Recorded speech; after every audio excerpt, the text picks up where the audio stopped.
Salut les amis, on se retrouve aujourd'hui pour une nouvelle vidéo pour parler après la victoire du Real Madrid 3-0 face à Manchester City. Une nuit magique, on a eu l'habitude avec Real Madrid deux fois, on est beaucoup plus pessimiste en disant que le Real Madrid va pas y aller au bout. Et finalement, il y a, je sais pas, un truc de magie qui tombe et que Real Madrid finalement réussit à faire sa soirée. Mais aujourd'hui, c'était beaucoup moins. Il y avait la Ligue des Champions des remontadas où on a été, on n'attendait pas du tout, mais sur le papier, Real Madrid n'était pas, il n'y avait pas autant de problèmes. Donc on n'arrivait pas à enchaîner des performances et tout ça, mais on était quand même cohérent. Il n'y avait pas beaucoup de matchs perdus. Enfin, il y avait quand même une identité du Real Madrid, des jeunes qui avaient fort potentiel comme Vinicius, Rodrigo et tout. Mais là, je m'attendais, mais absolument pas à ce score-là. Surtout au 3-0. On m'aurait dit déjà que le Real Madrid gagnerait 1-0. J'aurais eu des doutes. Et beaucoup, beaucoup de doutes. Parce que moi, je me disais que Manchester City allait rouler sur le Real Madrid aujourd'hui. Pour être honnête, hein. Pour être honnête, je disais que le Real Madrid, ce match-là, va nous montrer que ça y est, c'est fini pour la fin de l'année et que finalement, on n'a même pas besoin de jouer le retour pour savoir est-ce qu'on va passer ou pas. Pour vous dire. Mais d'un, comment dire, euh, je m'attendais pas vraiment à un Valverde pareil. Ça fait un moment qu'on n'a pas vu Valverde comme ça. Mais il y en a beaucoup enfin, ils avaient oublié le niveau de Valverde avant. Il y en a beaucoup qui, pour eux, Valverde, il était tellement régulier qu'à un moment donné, ouais, c'était normal d'enchaîner des performances.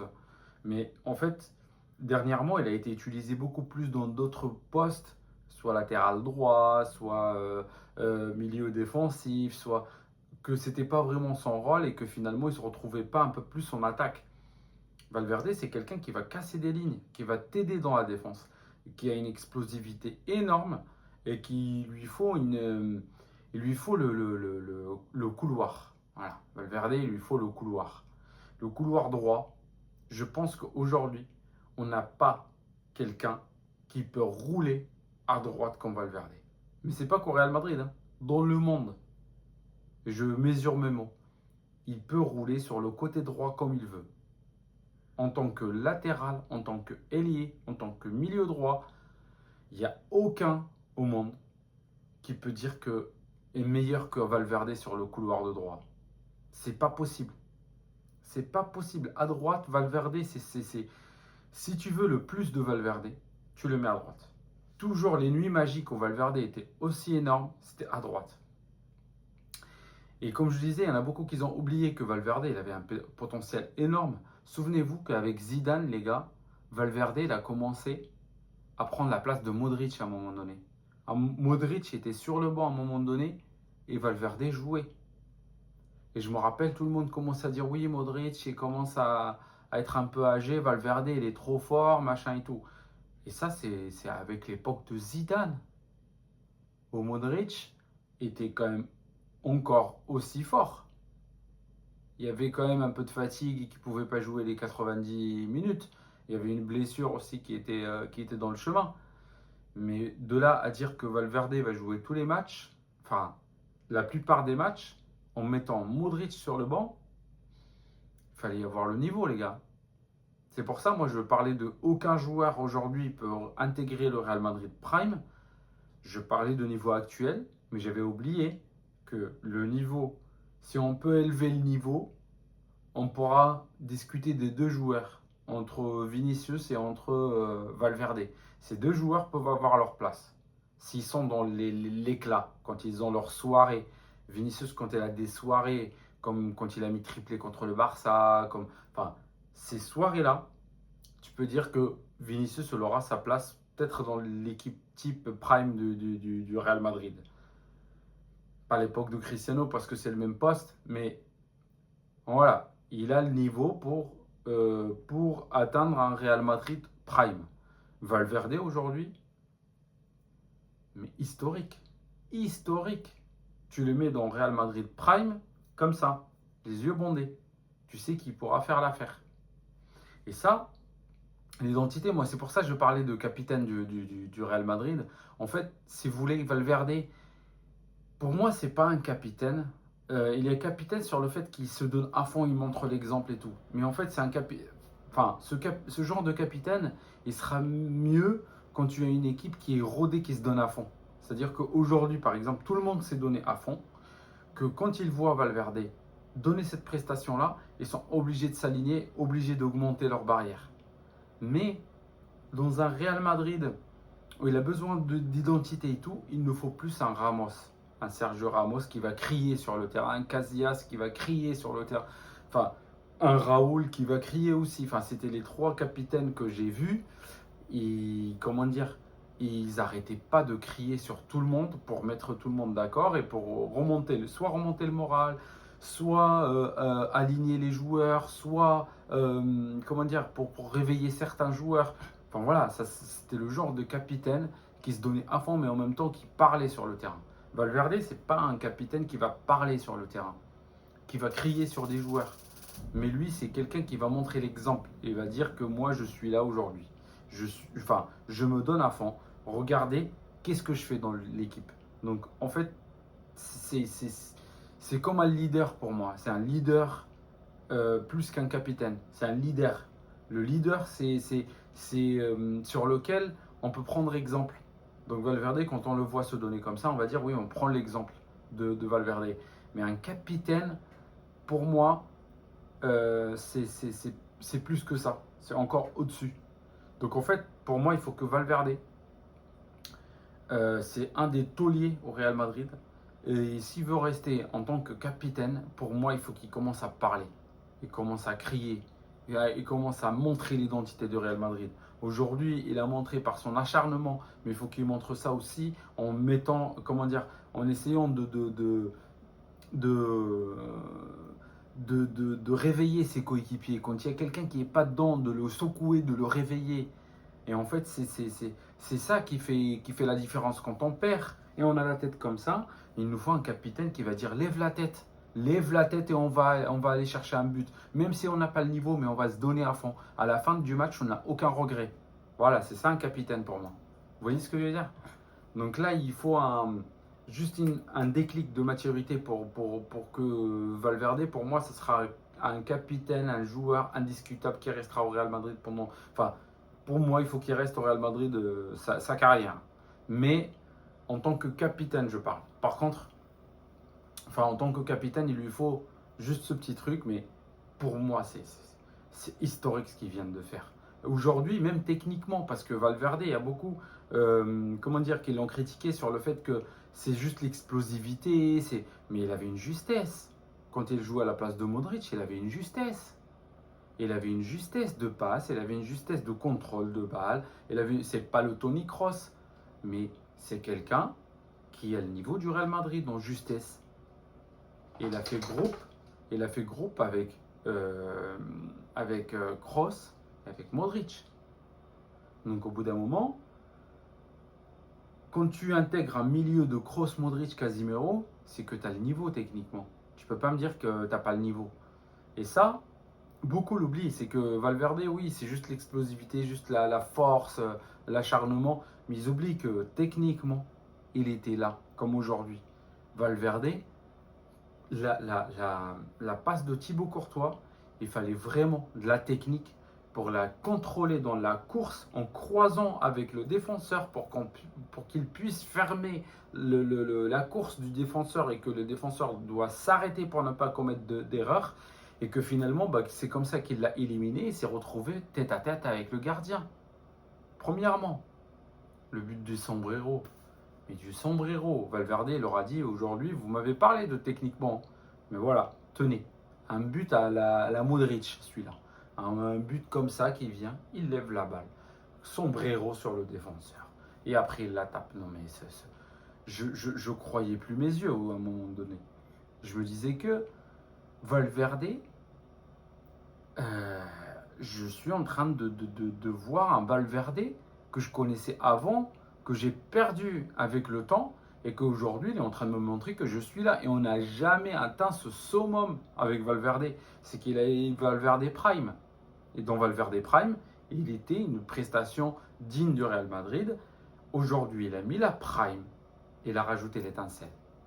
C'est ça qu'aujourd'hui, c'était historique. Il faut que cette prestation, il l'enregistre et la met devant lui. Quand il a envie quand il y a le Real Madrid qui va jouer un match, il la regarde juste avant d'y aller. Juste, il prend juste l'extrait du match, enfin l'extrait de ses actions à lui. Il les met avant de rentrer. Voilà. Et au milieu de terrain, je parlais de beaucoup de milieux de terrain qui manquaient de beaucoup de choses. Et les beaucoup de choses, c'était la sortie de balle, c'était le placement, c'était le techniquement. Et comme Valverde était techniquement juste aujourd'hui, avec un Thiago Pitarch, les gars, il y en a beaucoup qui vont parler de Thiago Pitarch aujourd'hui. Je suis sûr sur les médias. Mais j'avais parlé de Thiago Pitarch sous Ancelotti, moi. Le gars, il avait 15 ans. Il avait 15 ans quand j'en ai parlé de Thiago Pitarch. Et il était aussi performant techniquement.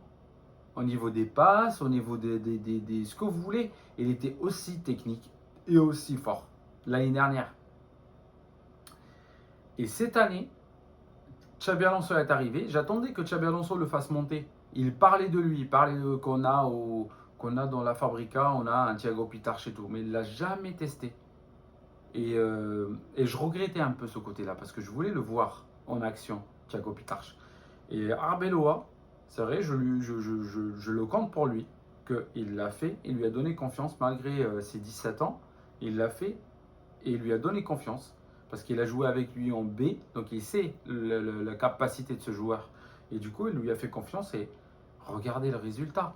Mais à chaque fois, en fait, aujourd'hui, si vous voulez, c'est que tout s'alignait. C'est-à-dire que quand les défenseurs ils étaient en difficulté, il y a Thiago Pitarch qui vient chercher au Valverde.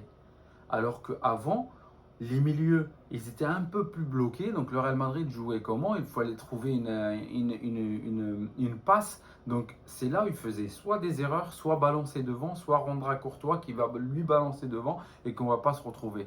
On ne va pas sortir avec une sortie propre. Aujourd'hui, Thiago Pitarch, depuis le match de Celta Vigo, c'est une bouffée d'air qui donne au Real Madrid au milieu de terrain. C'est quelqu'un qui descend. Xabi Alonso voulait le faire avec Arda. C'est pas faux. Arda, il est capable de faire comment dire? Il est capable de faire ce rôle-là. Sauf que Arda, il est beaucoup plus dans la dernière touche, c'est-à-dire que dans la passe décisive, que dans la construction. Il peut jouer la construction Arda, mais moi je le mettrais. Son point fort Arda, c'est plus la dernière touche. Et Thiago Pitarch, son point fort, c'est de revenir. Lui, il est un peu, comme vous voulez, c'est ce qu'on attendait un petit peu du niveau de Ceballos. Moi, c'est ce que j'attendais de Ceballos. Quand je voyais, quand il venait de monter, il était un peu comme ça. Il venait chercher le ballon, il savait se positionner pour couper les passes. Et en plus, il savait changer la direction du jeu et tout ça. C'était comme ça à la base. Il est parti à Real Betis, machin, et il jouait comme ça. Mais à un moment donné, quand il est parti à Arsenal, il est revenu, il a jamais eu le déclic pour être celui qui va mener le jeu. Et un joueur de 17 ans avec une confiance pareille, pour moi, Thiago Pitarch, il a fait le même chemin que Valverde ou que Vinicius. Et Vinicius, quand on l'a mis en équipe B, on attendait qu'elle allait monter. Valverde, il a pris sa place, il est resté au Real Madrid, il n'est pas parti en prêt. Et Pitarch, il faut que Real Madrid fasse pareil. Il ne faut pas qu'il l'envoie en prêt, il ne faut pas qu'il soit vendu avec option d'achat ou quoi que ce soit, parce qu'on va dire oui, il va gagner l'expérience. Non, non, non, non. Il va gagner l'expérience avec le Real Madrid. Le Real Madrid a besoin d'un profil pareil. Même si tu le mets sur le banc, il apprendra toujours, il restera toujours au Real Madrid. Et c'est comme ça. Il va essayer d'élever le niveau pour atteindre un niveau où il va jouer titulaire. Et c'est comme ça que tu vas obtenir un bon joueur. Prenez l'exemple des fois sur le Barça, sur Pedri et compagnie. Parce que ces joueurs-là, en fait, quand tu leur donnes la confiance, que tu ne les mets pas, parce que le contexte, imaginons à 17 ans, 18 ans, tu sors dans un autre environnement, peut-être un autre pays, un autre club, et chercher encore à mettre ta place, tu ne connais pas les gens. Enfin, voilà. Alors que là, en fait, tu le mets avec les tauliers de l'équipe qui savent que c'est un jeune qui monte de l'équipe B, donc ils vont essayer de l'aider. C'est quelque chose qu'il ne va pas trouver ailleurs. Dans un autre club, il va arriver en tant que, oui, j'arrive du Real Madrid, même si c'est de l'équipe B, mais j'arrive du Real Madrid, j'ai déjà joué contre City et tout. Donc en fait, ça ne va pas être la même chose. Pour moi, voilà, c'est sûr et certain que ce joueur, il ne faut pas vraiment le laisser partir. C'est parmi les joueurs aujourd'hui, en fait, Rodiger, il a fait un très très bon match. Donc pour moi, les tauliers aujourd'hui, Thibaut Courtois, grâce à lui, on a réussi à faire clean sheet et qu'avec justement l'erreur de Thiago Pitarch, que je ne le mets pas sur la gorge parce que c'est un jeune de 17 ans et c'est vrai que c'était son rôle de sortir la balle proprement et qu'il ne dégage pas la balle comme ça bêtement, mais il faut qu'il apprenne ça.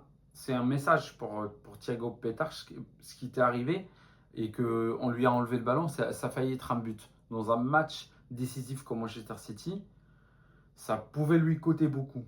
J'ai bien aimé le fait que Courtois l'a sauvé, comme ça, en fait, ça lui fait un déclic dans la tête que dans la surface, voilà, faut pas chercher à comprendre. Dans des matchs aussi risqués, tu cherches pas à comprendre. Soit tu essayes de balancer sur les côtés, soit si tu as la possibilité parce que tu es bloqué derrière, jette-la en touche. Voilà. Essaye de dégager sur les côtés ou jette-la en touche. Tu prends pas de risque dans des matchs comme ça. C'est la prise de risque est liée, mais quand tu as tes deux défenseurs, tu viens prendre le risque. Si tu la perds, c'est dangereux, mais beaucoup moins dangereux que dans la surface, il n'y a plus personne. Là, si le joueur de Manchester City l'avait récupéré proprement et ne pas juste la tirer, bah, ça aurait sûr et certain que c'est but. Donc en fait, c'est quelque chose qui va le réveiller encore plus. Moi, j'ai bien aimé ce côté-là parce que c'est pas un joueur et les joueurs qui étaient autour de lui, ils sont venus l'encourager et tout. Donc c'est encore mieux comme ça. Parce que beaucoup, ils vont dire oui, ils vont peut-être tomber dessus sur cette erreur-là. Mais pour moi, ça serait plus de dire c'est bien fait que cette erreur est arrivée. Comme ça va le faire grandir. Il n'y avait pas de but, donc il n'y a pas de truc grave. Et comme ça va le réveiller. Les prochaines fois, il ne va pas essayer de répéter la même erreur. Donc voilà. Et ce que je disais, c'est que les tauliers, Courtois, Rudiger, Valverde, et pour moi aussi, je peux rajouter un Tchouaméni. Ils ont été présents aujourd'hui. Ils ont été présents. Ils ont montré que voilà, dans chaque, si vous voulez, dans chaque ligne, il y avait quelque chose de confiance, c'est-à-dire des tauliers. Et en fait, c'est ça que j'attendais au Real Madrid. Et c'est pour ça que j'ai reproché aussi à la direction d'avoir laissé des tauliers partir comme Sergio Ramos et tout plus vite. Parce qu'en fait, ces tauliers-là qui font grandir les petits. Imaginons des petits comme Arda Güler, comme si vous voulez, c'est Asensio, machin et tout. S'ils avaient grandi avec un Sergio Ramos et avec un Toni Kroos pendant un petit moment, par exemple, avec un Cristiano Ronaldo, avec voilà, tu vois, on a des tauliers et en fait tu fais grandir des joueurs avec. C'est pour ça à un moment donné, par exemple le Real Madrid quand il y avait Cristiano Ronaldo et tout, on avait Asensio à un moment donné, l'attaquant, Marco Asensio. Quand il sortait quand il rentrait dans le jeu, il y avait des tauliers. Il y avait Cristiano Ronaldo avec lui, donc lui il était là, il le faisait, jouer avec lui. Donc en fait, pas tout le jeu est mis sur lui. Le problème du Real Madrid, c'est que tous les tauliers d'un seul coup, ils sont partis. Et le Real Madrid se retrouvait qu'avec des jeunes.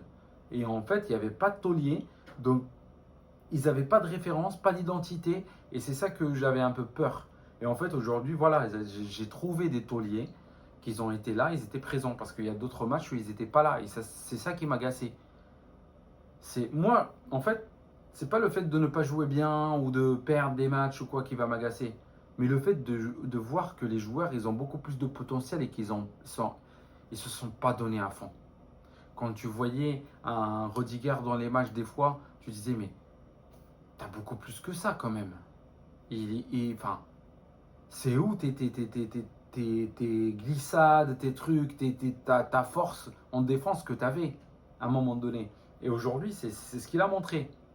Valverde, quand tu le voyais des fois, tu dis mais il est où le Valverde explosif qui rentrait dans le jeu, qui donnait tout, que en fait à la fin tu crois que ses pieds ils finissent avec du sang. Il est où le Valverde comme ça? Et en fait, c'est beaucoup de tauliers comme ça, à part Thibaut Courtois qui était là depuis le début, qui a jamais, enfin, il a gardé un niveau stable, et ça se voyait quand il y a un joueur qui garde le niveau stable, on ne voyait pas les autres. Donc c'est pour ça. Et enfin, je vais parler un petit peu de la compo du Real Madrid parce que au début, quand je voyais la compo, j'ai même rigolé. Je me suis dit, mais c'est pas possible. Qu'est-ce qu'il nous fait là avec un Brahim Diaz, avec tout le monde des milieux, il n'y a que Vinicius devant. Mais en fait, j'ai compris quand j'ai vu le jeu à quoi ressemblait le Real Madrid et qu'est-ce qu'il voulait faire Arbeloa. Il voulait faire sur le fait que c'est les côtés qui sont forts à Manchester City. Donc il voulait bloquer les côtés. Comment bloquer les côtés? C'est d'un côté, tu as Arnold qui est faible défensivement, il faut dire ce qu'il en est. Hein. Il est trop fort dans la justesse, dans la technique et tout, mais défensivement, ultra faible déjà. Il s'est fait laver la première mi-temps par 2 coups. Il y avait Valverde en soutien. Quand tu mets Valverde en soutien et pas son poste, c'est pas tu le mets latéral. Tu mets un latéral et tu le mets en soutien. Là, tu as un plus. C'est-à-dire que Valverde pourra se libérer quand on a le ballon. Il ne va pas rester latéral. Il va monter et il va te donner le plus. C'est ce qu'il a fait aujourd'hui. Quand tu avais Doku qui avait le ballon, il y avait sur lui et Arnold et Valverde et Thiago Pitarch. Des fois, il venait aussi aider. Donc, il se retrouvait 3 sur lui au Brahim Diaz. Donc, il se retrouvait 3 sur lui. Il était bloqué. Et en fait, de l'autre côté, même quand il passe au milieu de terrain, il se replace hyper vite que Arnold rentre à l'intérieur et que Valverde qui tient la largeur, donc c'est Valverde qui devient latéral et notre défense revient à 3 défenseurs derrière avec Arnold qui devient pratiquement défenseur pour bloquer un petit peu les passes dans le dos. Et c'est ça quelque chose que je trouvais hyper intéressante aujourd'hui. Mais après, ça ne peut pas s'appliquer dans tous les matchs parce que c'est pas dans tous les matchs où tu vas jouer peut-être avec un bloc bas et tu essaies de jouer les contres. Tu vas le faire contre Bayern si le Real Madrid passe, parce que pour l'instant 3-0, on va dire que le Real Madrid est sur la bonne voie. Tu vas le faire contre Bayern parce qu'ils sont énormes en attaque, mais tu vas pas le faire dans les matchs de Liga par exemple. Donc en fait, dans les matchs de la Liga, tu es obligé de mettre des joueurs un peu plus offensifs, un peu plus, voilà. Donc ça va être une variété. Mais pour moi, voilà, je reviens sur un autre point, sur le fait que aujourd'hui, et je le dis encore, il y en a beaucoup qui ont commencé à dire oui, mais en fait, il y avait l'absence de Mbappé, machin et tout. Moi, dans l'absence de Mbappé, les gars, à part, il y avait un match, je crois qu'on a perdu avec sans lui, ou qu'on n'a pas été à la hauteur sans lui. Mais les gars, Mbappé, il était blessé contre Betis, on a fait un score. Il a été absent contre Sociedad, on a fait un score. Une prestation XXL. Après, c'est vrai que c'était compliqué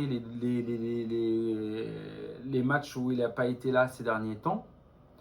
Mais, euh, comment dire, mais toujours, il n'y avait pas de problème de Real Madrid où ils sont tous sur un côté, l'organisation n'est pas correcte. Aujourd'hui, est-ce qu'on a vu un Brahim Diaz se marcher dessus avec un Vinicius ou un Brahim Diaz marcher dessus avec Valverde ou marcher dessus avec je sais pas qui? Il n'y avait pas ça.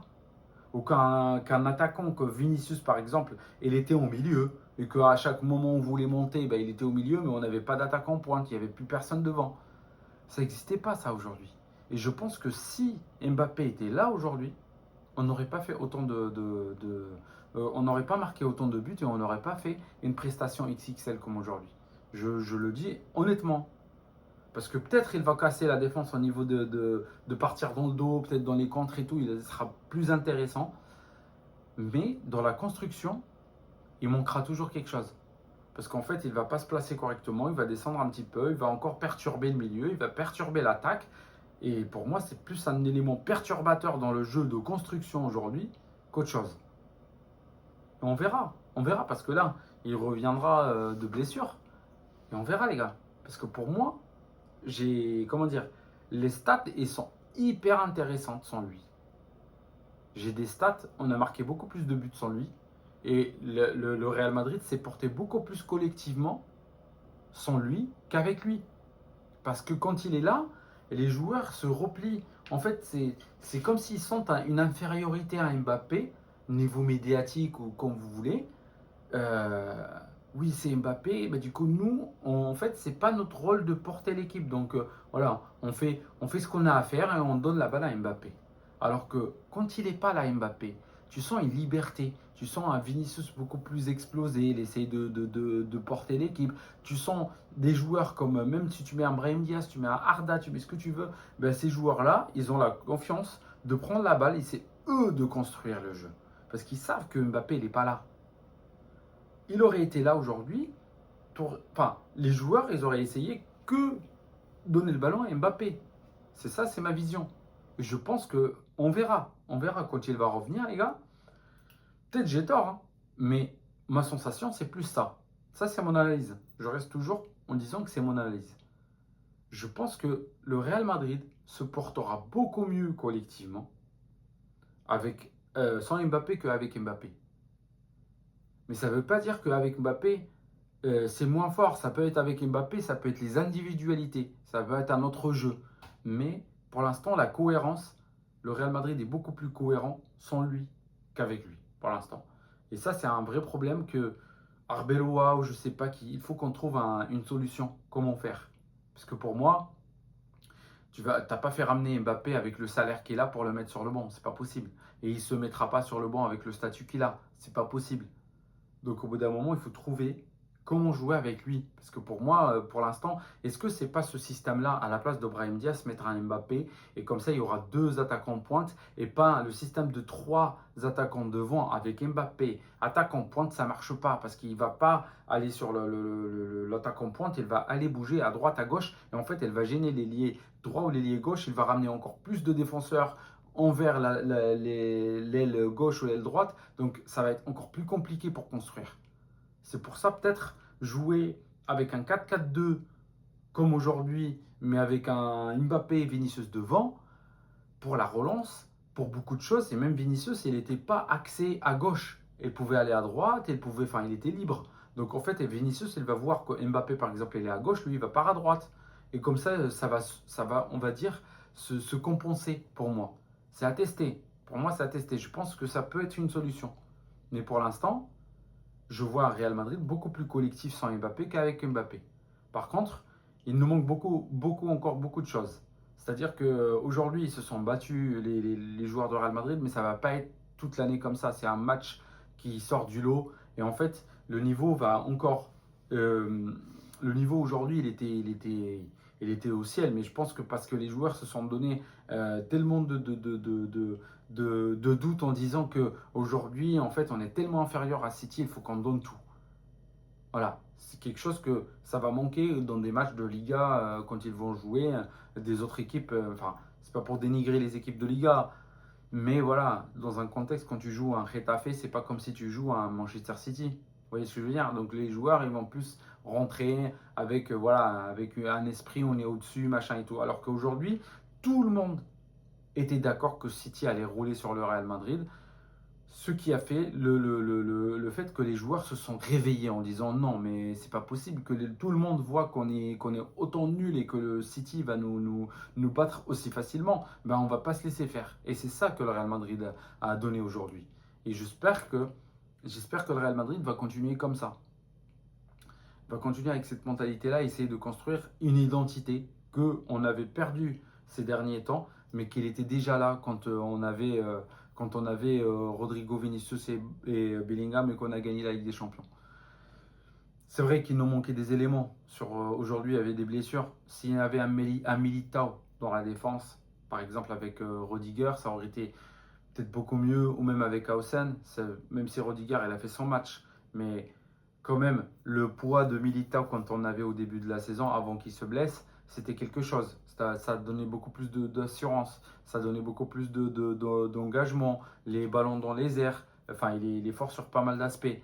Au milieu de terrain, Bellingham va porter beaucoup plus de choses aussi. Parce que c'est Bellingham, il essaye de casser des lignes, de dribbler, de prendre la balle. Lui aussi, il sait bien temporiser, tourner avec le ballon et tout ça. Donc ça pourrait être quelque chose d'intéressant. C'est pour ça que je dis, moi, Thiago Pitarch, il ne faut pas le toucher pour moi. quand Bellingham revient, pourquoi pas tester un milieu de terrain entre, entre Tchouaméni, peut-être dans des matchs de Liga où tu vas pas jouer vraiment défensive, tu vas mettre Pitarch en mode dans le poste de Tchouaméni, comme il faisait Ancelotti avec Toni Kroos, qui n'était pas vraiment dans les duels, dans le physique et tout, mais il savait bien se positionner parce que Pitarch il fait la même chose. Et à ce moment-là, tu lui donnes un Valverde et un Bellingham devant lui, ça peut faire quelque chose. Et un Arda au milieu en 10 pour distribuer, ça peut être quelque chose. Dans des matchs où tu as besoin de défensive, peut-être tu mets Arda sur le banc, tu mets Chouamini et tu commences avec comme ça, ou entre Arda et Bellingham. Et à ce moment-là, tu fais encore changer pendant le match. Et voilà, ça dépend du résultat. Donc c'est quelque chose qui ça peut être intéressant. Là aujourd'hui, j'ai vu beaucoup de positifs. Je ne vais pas nier que le Real Madrid, enfin, il y a du négatif aussi sur le fait que le Real Madrid s'est replié sur le fait où il pouvait mettre à City. Ils auraient continué de la même manière, ils auraient mis 5, 6, 7, enfin, je ne sais pas combien ils pouvaient mettre aujourd'hui, je ne vais pas exagérer, mais ils auraient pu au moins mettre 4 ou 5. Mais enfin, ça aurait été le Bayern qui ne s'arrête pas, ils auraient mis 4-5. Alors que le Real Madrid se replie. Il y avait le penalty de Vinicius raté, c'est vrai, mais derrière, ils n'ont pas essayé d'avoir un quatrième but. Alors qu'ils avaient la chance, ils avaient la possibilité, pas la chance, ils avaient la possibilité de le mettre. Parce que défensivement, le Manchester City a essayé de monter encore plus pour marquer un but pour sortir avec 3-1 et que 3-1 c'est beaucoup mieux que 3-0. Mais il n'y avait pas le Real Madrid n'a pas tenté de joindre d'essayer de gagner de marquer le quatrième but. Quand on voyait que quand Courtois il prenait le ballon, il tombait par terre, il faisait tomber un peu plus la pression. Et si vous avez remarqué, à un moment donné, il y avait la balle qui est venue vers Fran Garcia, qui a fait aussi une entrée énorme en deuxième mi-temps. Il a pris le ballon et en fait, il a regardé Vinicius, mais il l'a remis derrière et il est revenu sur la défense. Et Vinicius lui a dit, mais c'était vers moi. Et en fait, il lui a dit, il faisait comme ça avec ses mains, il lui dit, ouais, enfin, temporise. Il faisait comme ça, il lui dit, bon, ben, enfin, c'est ce qu'il me demandait le coach, c'est qu'il demandait de temporiser, de revenir derrière. On voulait garder le score, on voulait pas rajouter des buts. Peut-être ça aurait été un risque, mais pour moi, c'est pas risqué sur le fait que tu montes en attaque, mais essayer de faire encore des contre-attaques. Et peut-être, voilà, essayer de mettre des éléments pour jouer un petit peu les contre-attaques et jouer les passes lents pour essayer de trouver le quatrième but. Et à ce moment-là, au quatrième but, tu aurais été beaucoup plus à l'aise, même si 3-0, c'est déjà une grande marge. Mais 4-0, ça y est, tu aurais tué le match, même le match aller. Le match retour, c'est vrai que ça peut être une remontada et tout ça, et compagnie, ça peut arriver. Mais tu auras 99% de chances que tu passes que 3-0. Je pense que tu descends un petit peu, genre sur 91 ou 90%, quoi. Alors que voilà, tu as toujours l'avantage. Mais ça aurait été mieux à un 4-0. Et ça, c'est quelque chose que le Real Madrid faisait tout le temps. Même avec un Cristiano et avec tout le monde, il faisait ça. Quand ils jouaient, ils étaient meilleurs au niveau avec des équipes comme le Barça ou comme Manchester City ou ce que vous voulez. Ils n'essayaient pas de continuer de marquer. Il n'y a pas cet aspect-là. Ça y est, on est bien, ben on revient, on essaie de faire tourner, on essaie de garder le score.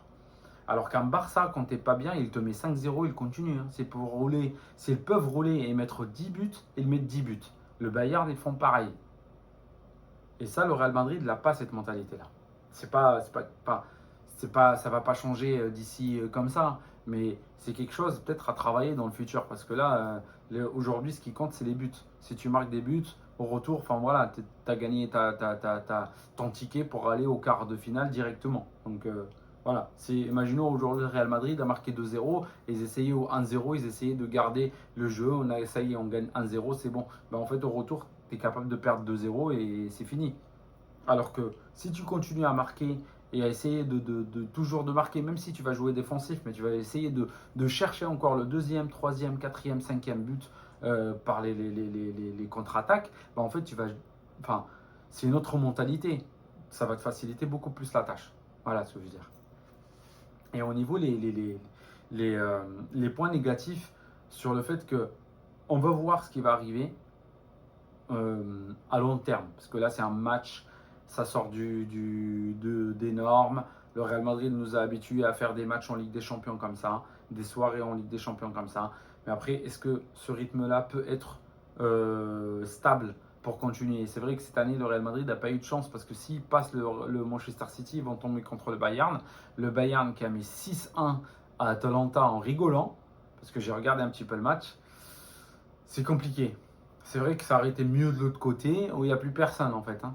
Parce que de l'autre côté, tu montes, tu as trouvé, je sais pas qui, tu as Bayern Leverkusen parce qu'ils ont gagné, enfin ils ont fait match nul avec Arsenal. Tu sais plus sur qui tu tombes en fait de l'autre côté. Il n'y a que Arsenal et encore il y a Bodo Glimt parce qu'ils gagnent quand même la considération parce qu'ils ont gagné 3-0. Mais ça reste quand même beaucoup plus jouable qu'un Bayern qui tape avec 6 de l'autre côté en fait. Et voilà, c'est la chance un petit peu de tirage au sort, je ne vais pas dire l'inverse. Mais voilà, pour partir plus loin, il y a des points positifs à travailler. Je pense que le Real Madrid, on est conscient, Arbeloa aussi, les joueurs aussi. Donc là, c'est quelque chose de positif qui va peut-être relancer l'année pour le Real Madrid. Je ne vais pas dire qu'ils vont gagner la Liga, mais que ça va relancer certains trucs. Ça va faire du bien au moral parce que le Real Madrid, quand ils perdaient, ils étaient toujours comme ça. Donc là, ils vont avoir confiance en disant qu'on a gagné Manchester City. C'est pas rien. Donc voilà, c'est une confiance qui va peut-être relancer l'année. Et d'ici là, on verra. Mais, mais je garde toujours, je fais toujours, enfin, je laisse toujours mes gardes parce qu'on ne sait jamais avec le Real Madrid encore, ils vont faire des prestations derrière, que ça peut être des prestations nulles et qu'au finalement, on ne va pas aller beaucoup plus loin. Donc voilà, enfin, cette année, c'est un peu plus compliqué. Il nous manque des éléments, il y a beaucoup de blessures. Mais voilà, c'est quelque chose, en fait, on a des points positifs à travailler. Donc j'espère que le Real Madrid vont les exploiter et que finalement on ne va pas baisser de niveau. Et si on essaye de garder ce niveau-là, pour moi, ça serait parfait. Mais voilà, c'est pas sûr. On en parlera un petit peu plus dans les prochaines vidéos. Donc n'hésitez pas à liker, partager, me dire ce qui. Dites-moi ce que vous en pensez par rapport à ça. Et n'hésitez pas à vous abonner aussi à la chaîne. Ça me fait plaisir parce que ça fait un moment que j'ai arrêté un petit peu les vidéos parce que c'était un peu compliqué au niveau du Real Madrid. Donc il n'y avait pas grand-chose tactiquement à parler parce qu'il y avait plus de problématiques joueurs, coach, machin et tout que voilà, ça perdait un petit peu de sens. Mais j'ai retrouvé quelque chose à parler aujourd'hui et quelque chose qui m'a donné un petit peu l'étincelle pour dire je reviendrai sur mes vidéos et je vais essayer quand même prochainement, même si j'aime pas le match ou je trouve que le Real a été faible, par exemple, je ferai une vidéo en parlant de tout ce qui n'était pas et même essayer de faire passer un message à la direction s'il faut ou quoi que ce soit. Donc voilà, je vais essayer de maintenir ça. Donc n'hésitez pas avec vos commentaires, avec vos likes, de me supporter comme ça me donne plus de courage de continuer et de ne pas arrêter le contenu. Donc merci les gars et d'ici là on se retrouve dans la prochaine vidéo. Ciao.